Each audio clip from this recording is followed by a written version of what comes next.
New at 6, for many students, remote learning is the plan this fall. Virtual learning has its challenges, but for some students, accessing their online work is the biggest struggle. Governor Mike DeWine is now using a CARES Act grant to allow superintendents to apply for Wi-Fi hotspots.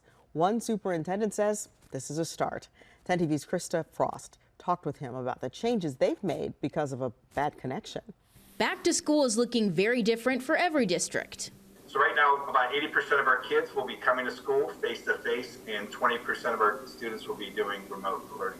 80% might seem high for in-person instruction, but at Ridgewood Local School District, there's a reason for it. We had our ITC site do some data last year for us, and they came up with almost 500 of our students that do not have broadband internet.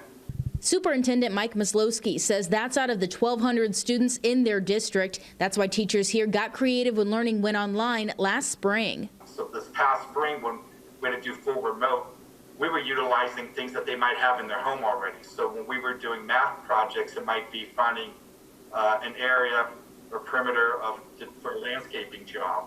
This school year, things might get a little easier for students in Appalachia. Governor DeWine will use a $50 million grant from the CARES Act to purchase Wi-Fi hotspots and internet devices for students in Ohio. I recently did a survey with our districts in our area, and we had anywhere from 10% to 65%. Lori Lowe is a member of the Appalachian Children's Coalition, which represents 24 counties. That survey was completed last month. She says the internet issue comes down to access and price, but Maslowski says those aren't things that should hold kids back. Our families deserve the best of what everyone else has.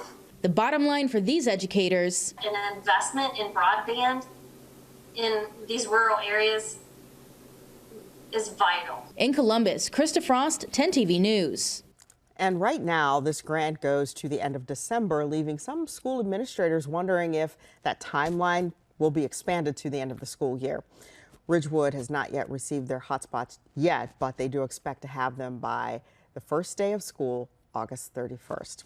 If you are confused about which districts are going back to school this fall, going to brick and mortar building, or having in-person learning or remotely, we have you covered. Just text the word schools to the number at the bottom of your screen. You see it right there, 614-460-3345.